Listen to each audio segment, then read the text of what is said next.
आज हम टाइप 2 देखने वाले फ्रोबिनियस मेथड का। लास्ट लेक्चर में टाइप 1 देखा था। टाइप 1 में क्या था कि इंडिशियल इक्वेशन जो रूट्स होंगे उनका डिफरेंस क्या होगा, इंटीजर नहीं होगा। आज हम टाइप 2 में क्या देखेंगे कि अगर रूट्स ऑफ इंडिशियल इक्वेशन उनका डिफरेंस क्या है, इंटीजर। ठीक है, रूट्स का डिफरेंस इंटीजर है, रूट्स इंटीजर नहीं है ना। रूट्स का डिफरेंस इंटीजर तब। तो इस टाइप 2 में भी दो केस है। इस टाइप 2 में भी दो केस है। केस नंबर 1, केस नंबर 1 क्या है, coefficient of y becomes indeterminate.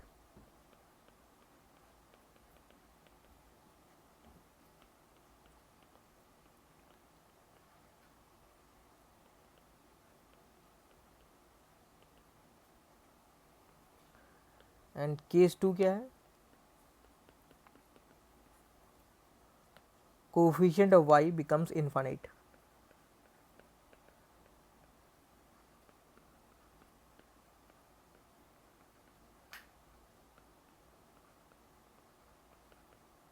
Okay, so indeterminate form and ये इन्फिनिटी, ये डिफरेंस है इनमें, दोनों में डिफरेंस क्या है। इनडिटर्मिनेट फॉर्म क्या होती है, 7 तरीके की इनडिटर्मिनेट फॉर्म होती है, हम बता रहे हैं कौन कौन सी। पहली आपकी 0/0, ये आपकी पहली इनडिटर्मिनेट फॉर्म है। इन्फिनिटी अपॉन इन्फिनिटी, ये दूसरी आपकी इनडिटर्मिनेट फॉर्म है। 0 × इन्फिनिटी, ये तीसरी आपकी इनडिटर्मिनेट फॉर्म है। इन्फिनिटी माइनस इन्फिनिटी, ये आपकी चौथी इनडिटर्मिनेट फॉर्म है। 1 रेज़ टू पावर इन्फिनिटी, ये आपकी पाँचवीं हो गई। Then infinity raise to power 0, ये आपकी 6th इंडिटर्मिनेट फॉर्म है। देन 0 रेज़ टू पावर 0, ये आपकी 7वीं इंडिटर्मिनेट फॉर्म है। तो 7 तरीके की इंडिटर्मिनेट फॉर्म होती हैं। तो यानी कोफिशिएंट इनमें से कोई एक बन जाएगा। फिर दूसरा केस क्या है, जब कोफिशिएंट क्या हो, इनफाइनाइट हो, है ना। तो आज हम पर्टिकुलरली केस 1 देखने वाले हैं, नेक्स्ट लेक्चर में केस 2 देखेंगे। ठीक है, चलिए क्वेश्चन देखते हैं। सो क्वेश्चन क्या है हमारा, find the series solution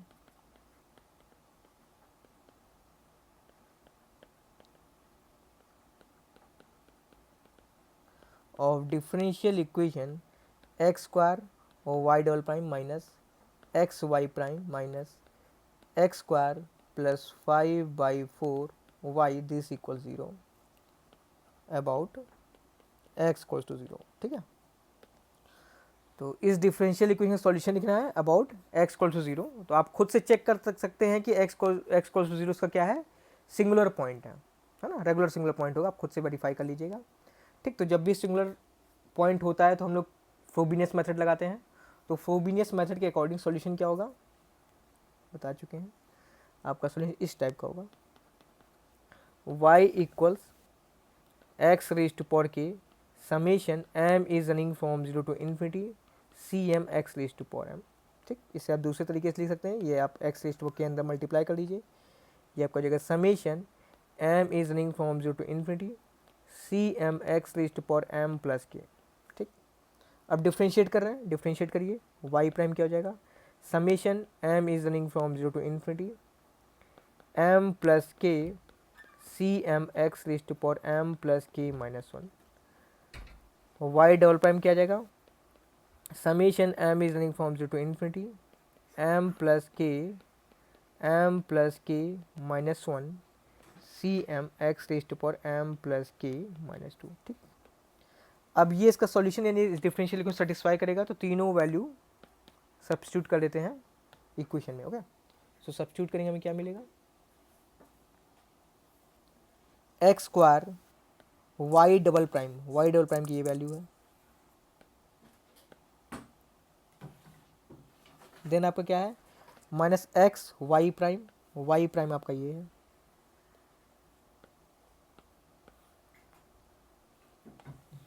then minus x square plus 5/4 y आपका क्या है, summation m is running from 0 to infinity C M x raise to power m plus k this equal 0।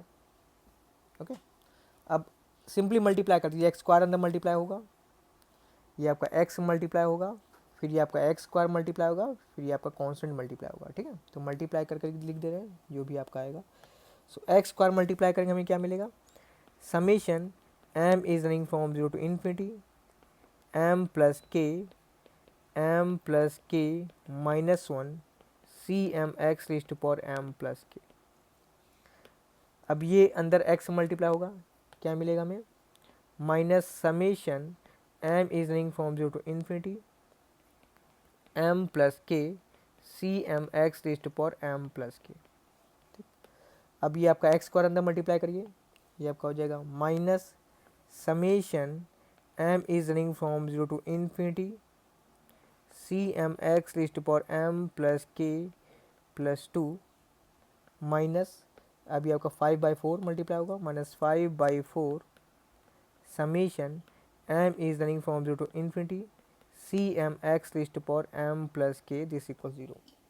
Okay, अब जिनकी power same उन्हें collect करते देखिए, यहाँ x raise to m plus k है, यहाँ m प्लस के है, यहाँ m प्लस के है ना, इन तीनों कलेक्ट कर लेते हैं। सो कलेक्ट करके हमें क्या मिलेगा, लिखना summation m is running from 0 to infinity m plus के माइनस 1 माइनस m प्लस के माइनस 5/4, ठीक है, c M x raise to power m plus k, है ना। हमने क्या किया, ये x raise to m plus k वालों को साथ में लिख लिया। अब ये एक टर्म बचा है, इसको लिख लेते हैं, minus summation m is running from 0 to infinity C M x raise to power m plus के प्लस 2 दिस इक्वल 0। ओके, अब सिंप्लीफाई करते हैं, ये m प्लस के अंदर मल्टीप्लाई करिए, इसके साथ फिर इसके साथ, फिर सिंप्लीफाई करेंगे। सो क्या आएगा, summation m is running from 0 to infinity, ये अंदर मल्टीप्लाई होगा m प्लस के मल्टीप्लाई होगा m प्लस के, क्या हो जाएगा, m प्लस के होल स्क्वायर। ठीक, अब ये इसके साथ मल्टीप्लाई होगा माइनस m प्लस के, यहाँ पे एक और ऑलरेडी है तो क्या हो जाएगा, minus two times m plus k, ये आपका minus 5/4 c M x raise to power m plus k, और दूसरा टर्म एज इट इज़ लिख देते हैं, summation m is running from 0 to infinity C M x raise to power m plus के plus 2 this equal 0। Okay, अब क्या करते हैं, 4 एलसीएम ले लेंगे, 4 मल्टीप्लाई कर देते हैं, ठीक है, तो पूरी इक्वेशन 4 से मल्टीप्लाई कर देते हैं, है ना, तो ये थोड़ा सिंप्लीफाई हो जाएगा।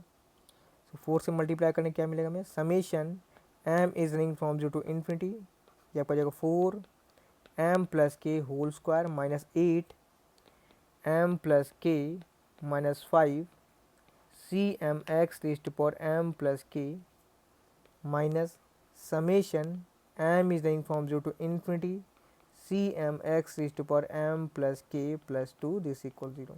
ठीक, अब ये देखिए m प्लस के में क्वाड्रेटिक इक्वेशन है ना, यानी कि इसको आप फैक्टराइज कर सकते हो, तो m प्लस के में क्वाड्रेटिक इक्वेशन फैक्टराइज करेंगे क्या आएगा, लिख रहे हैं हम। सो आपका होगा summation m is running from 0 to infinity, factor करके लिख रहे हैं, ये आपका हो जाएगा 2m plus 2k plus 1 2m 2k minus 5 C M x raise to power m plus के minus summation m is running from 0 to infinity C M x raise to power m plus के plus 2 this equal 0। Okay, so ये पूरा simplification हो गया। तो simplification में next हमारा क्या काम होता है, इंडिशियल इक्वेशन लिखना, ठीक है, तो इंडिशियल इक्वेशन लिखते हैं। सो इंडिशियल इक्वेशन के लिए क्या करेंगे, हमारा पहला स्टेप क्या है, step 1 obtaining the indicial equation.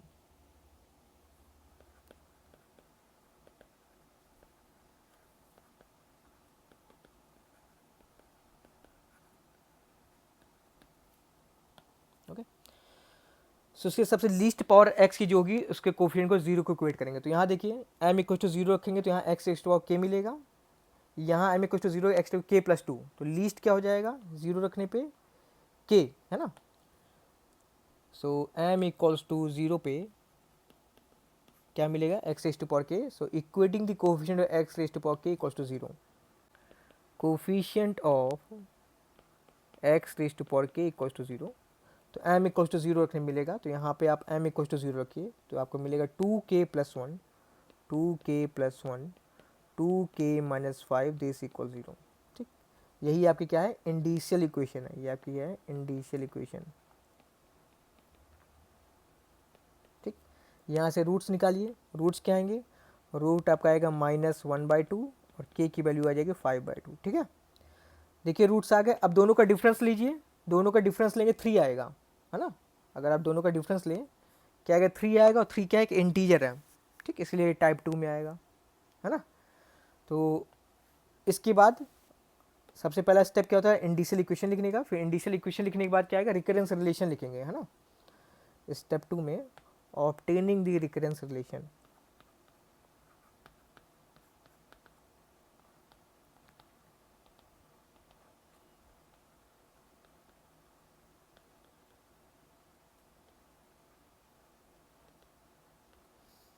ठीक, रिकरेंस रिलेशन में क्या करेंगे, जो लीस्ट पावर होगी उसके कोफिशिएंट को, ठीक, इक्वेट करेंगे जीरो में। तो इन दोनों में लीस्ट कौन है, x resto M plus k. तो x resto M plus k coefficient को आप जीरो को इक्वेट करेंगे। तो एक कोफिशिएंट यहाँ से मिलेगा x raised power m plus k का, ठीक है, यहाँ लिख दे रहे हैं कोफिशिएंट ऑफ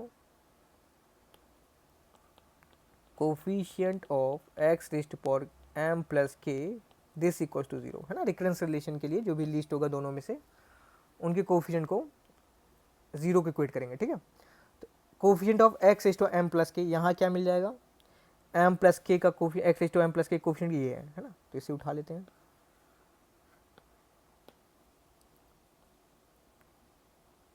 ये कोई कोफिशिएंट हो गया x raised to m plus k का।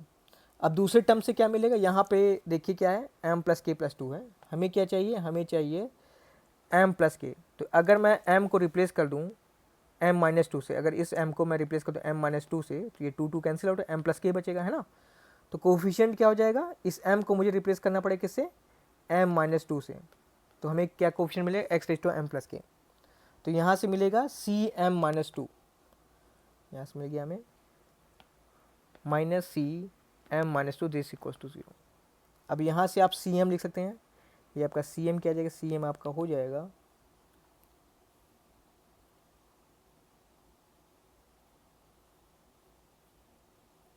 एक चीज़ मिस हो गई, जब आपने यहाँ पे 4 से मल्टीप्लाई किया था तो यहाँ भी 4 आएगा, यहाँ 4 आएगा, यहाँ 4 आएगा, ठीक है, 4 लिख दिया है, ये 4 इधर 4, now we are 4 here, okay. So यहाँ सी एम क्या आ जाएगा, सी एम आ जाएगा 4 C m minus two, denominator में आपका है 2m plus 2k plus 1, 2m plus 2k minus 5, ठीक। अब एक और चीज़ बहुत इंपॉर्टेंट ध्यान देने वाली है। तो यहाँ पे देखिए सी एम है और डिपेंड है सी एम माइनस टू पे, है ना। डिफरेंस एक का डिफरेंस है ना, ये हमेशा एक पॉइंट जंप करेगा। तो यहाँ से देखिए काफ़ी इंपॉर्टेंट बात बताने वाले हैं। तो आपका जो C2 है, C2 डिपेंड कर रहा है किस पे, C नॉट पे। C3 डिपेंड कर रहा है किस पे, C1 पे। C4 डिपेंड कर रहा C2 पे, और C5 डिपेंड कर रहा C3 पे। तो ऑड वाले अलग डिपेंड, देखिए ऑड वाले का डिपेंडेंस अलग है और इवन वालों का अलग है ना।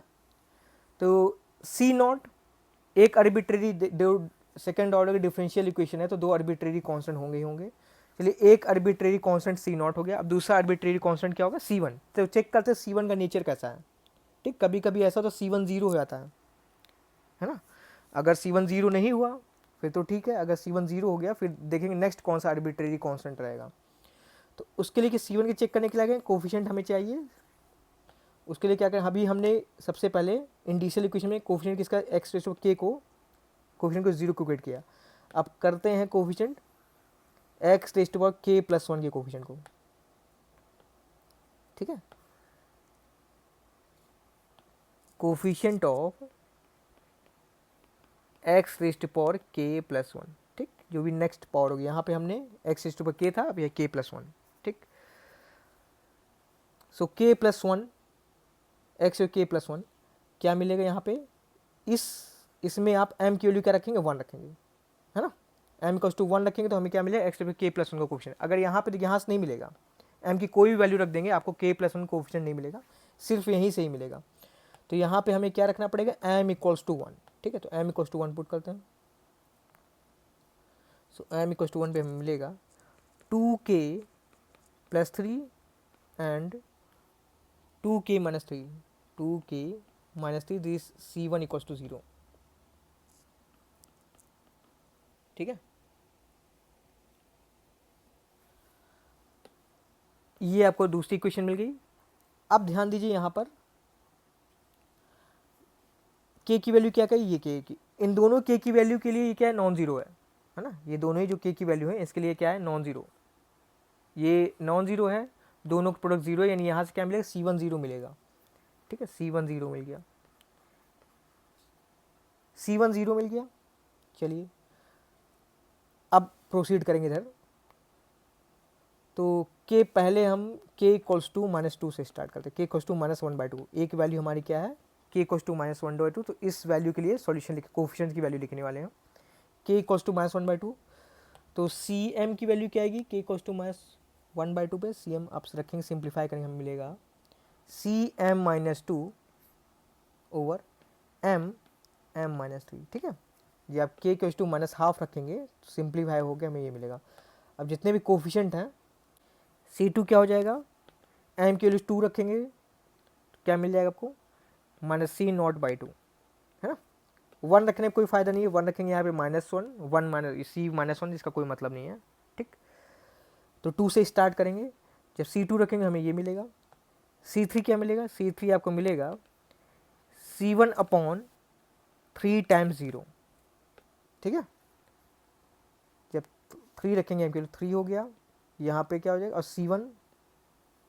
C1 की वैल्यू क्या है, 0, C1 क्या है, 0, तो यहाँ पे C1 वैल्यू 0 है, तो ये आपका 0/0 का इनडिटरमिनेट फॉर्म आ गया। ठीक है, ये आपके क्या है, 0/0 का इनडिटरमिनेट फॉर्म, क्योंकि C1 इज 0। ठीक, तो ये केस 1 है जो मैंने बताया, टाइप 2 का केस 1, हमारा कोफिशिएंट क्या आएगा, इनडिटरमिनेट फॉर्म आएगा। तो जब भी इनडिटरमिनेट फॉर्म इस टाइप का आएगा, तो आप C3 को जो कांस्टेंट है, कोई आर्बिट्रेरी कांस्टेंट चूज कर लेंगे, तो यानी ये हमारा C3 क्या है, नेक्स्ट आर्बिट्रेरी कांस्टेंट है। पहला है C0 आर्बिट्रेरी कांस्टेंट, दूसरा हमारा क्या है, C3 आर्बिट्रेरी कांस्टेंट। ठीक है, चलिए अब यानी बाकी जो कोफिशिएंट होंगे वो C3 के फॉर्म में लिखेंगे। अब निकालते हैं C4 क्या आएगा, जहाँ M इक्वल्स टू यहाँ 4 रखेंगे तो क्या मिलेगा आपको, C2/4, फिर C2 वैल्यू वापस सब्स्टिट्यूट कर दीजिए, C2 वैल्यू है -C0/2, ये आपको मिल जाएगा -1/8 C0। C5 निकालते हैं, C5 क्या हो जाएगा, C5 का C3/10, C3 की वैल्यू, C3 आपका आर्बिट्रेरी कांस्टेंट, तो इसी फॉर्म में रहेगा। C6 लिखते हैं, C6 आपका क्या हो जाएगा, ये आपका जाएगा C4/18, C4 की वैल्यू रखते हैं, C4 की वैल्यू क्या है, -1/8 C0, ये सिंप्लीफाई करेंगे आएगा -144 C0। ठीक, अब C7 निकालते हैं, C7 क्या आएगा, C7 आ जाएगा आपका, आ जाएगा C5/28, C5 की वैल्यू रखिए, C5 की वैल्यू क्या है, C3/10, यहाँ से आपको C3/280 मिल गया। ठीक है, तो कॉन्स्टेंट की वैल्यू में इवैल्यूएट, आप सॉल्यूशन लिखते हैं, किस के लिए हम निकाले थे, के इक्वल्स टू -हाफ के लिए। ठीक है, अब सॉल्यूशन लिखते हैं, when k equals to -half, solution for k equals to -half. ठीक, क्या हो जाएगा, x⁻k C0 C1x C2x², C3x³ C4x⁴ C5x⁵, C6x⁶, C7x⁵, and so on. ठीक है, हमने C7 तक लिखा है, तो C7 तक हमने सारी टर्म लिख दिया। C1 आपका 0 ही है ना, C1 आपका 0 है, बाकी जितने भी कॉन्स्टेंट्स की वैल्यू नोन है उसे सब्स्टिट्यूट करते हैं। सो y कोस्ट x की k की वैल्यू क्या है, -हाफ, C0, C2 क्या है, C2 आपका है -1/2 C0x², C3 आपका क्या है, C3 आपका आर्बिट्रेरी कांस्टेंट यानी C3x³, C4 क्या है, C4 की आपकी वैल्यू है -1/8 C0x⁴, C5 क्या है, C5 है C3/10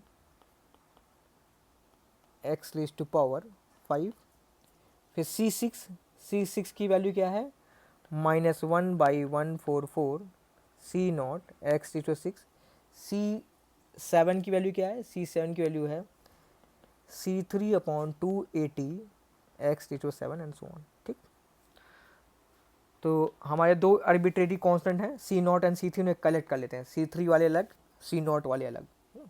तो कलेक्ट करके लिखेंगे, हमें क्या मिलेगा, y इक्वल्स C0 x⁻½ मिल जाएगा यहाँ -1 -½ x² -1/8 x⁻4 -1/144 x⁻6। ठीक है, हमने कलेक्ट कर लिया कौन से, C0 वाले, अब C3 वाले कलेक्ट करते हैं। सो C3 x⁻½ मिलेगा हमें x³ + 1/10 x⁻5 + 1/280 x⁻7 and so on. ठीक, अब देखिए इसमें से x³ कॉमन है, मानो तो x³ कॉमन ले लीजिए। सो कॉमन लेते हैं, क्या मिलेगा हमें, y equal C0 x⁻½ 1 - x²/2 -x⁻4/8 -x⁻6/144 and so on. ठीक, C3 यहाँ से आपने x³ कॉमन लिया, फिर इसके साथ ऐड कर लेंगे, क्या मिल जाएगा, x⁻5/2 x⁻5/2 1 + x²/10 + x⁻4/280 and so on. ठीक, तो ये आपका सॉल्यूशन हो गया। ये जो आपके आर्बिट्रेरी कांस्टेंट है, दूसरा नाम दे देते हैं। सो C0 को हमने लिख दिया a, इसको लिख दिया हमने b, तो हमारा सॉल्यूशन क्या हो जाएगा, y इक्वल्स ax⁻½ ये पूरा term, then plus b x⁻5/2। ठीक है, तो ये हो गया हमारा सॉल्यूशन, जब हमने क्या लिया था, k की वैल्यू -½ ठीक, अब k इक्वल्स टू 5/2 पे चेक करते हैं। ठीक है, k की वैल्यू 5/2 लेते क्या मिलता, इसमें ही इसमें सब्स्टिट्यूट करते k इक्वल्स टू 5/2, लिख रहे हैं when k is 5/2। ठीक, तो हमें cm क्या मिलता है, लिख रहे हैं cm - 2 m m + 3। ठीक, तो c1 क्या मिलेगा, सॉरी m इक्वल्स 2 रखेंगे, तो c2 क्या मिलेगा, c2 हमें मिल जाएगा C0/10। c3 क्या मिलेगा, C1/3 रखेंगे यहाँ पे, 3 + 6 3 × 6। ठीक, यहाँ देखिए इनडिटर्मिनेट फॉर्म नहीं मिल रहा है ना, तो यहाँ कोई पंगा नहीं है, C1 की वैल्यू 0 है, हम निकाल चुके हैं, तो ये क्या हो जाएगा 0। ठीक है, फिर C4 निकालते हैं, C4 क्या मिलेगा, C2/28, C2 की वैल्यू है C0/10, ये आपका हो जाएगा C0/280। C5 क्या हो जाएगा, C5 आपका हो जाएगा C3/5 × 8, C3 आपका 0 है, तो ये C5 क्या हो जाएगा 0। नेक्स्ट कोफिशिएंट निकालते हैं, C6 क्या हो जाएगा, C6 आपका हो जाएगा C4/54, C4 की वैल्यू है C0/280। ठीक है, सिंप्लीफाई करके क्या हो जाएगा, C0/15120।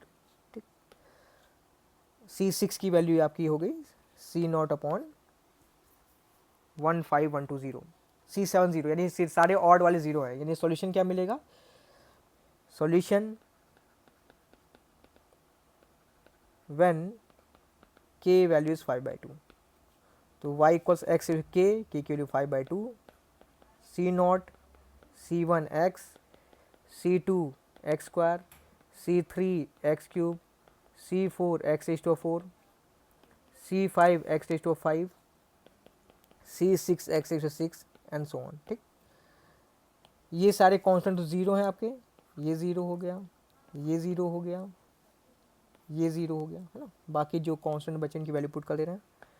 सो 5/2 C0 आपको मिलेगा C0/10, C2 वाले C0/10 x², C4 की वैल्यू है C0/210 x⁻4, C6 की वैल्यू है C0/15120, x into six and so on. ठीक, सी नॉट कॉमन ले लीजिए, सो मिल जाएगा y equal to C not x raise to power five by two one plus one upon ten x square x raise to power four two one zero x raise to power six 15120 and so on. ठीक है, तो देखिए ये जो solution आया है, अगर आप देखें ये सॉल्यूशन जो है इसमें ऑलरेडी इंक्लूड है ना, जो के कुछ 5/2 पे जो सॉल्यूशन आया वो ऑलरेडी इंक्लूड है, तो इन्हें इंक्लूड हमने करने की जरूरत नहीं है ना। अगर मान लीजिए कोई इंडिपेंडेंट सॉल्यूशन आता तो हम इंक्लूड करते,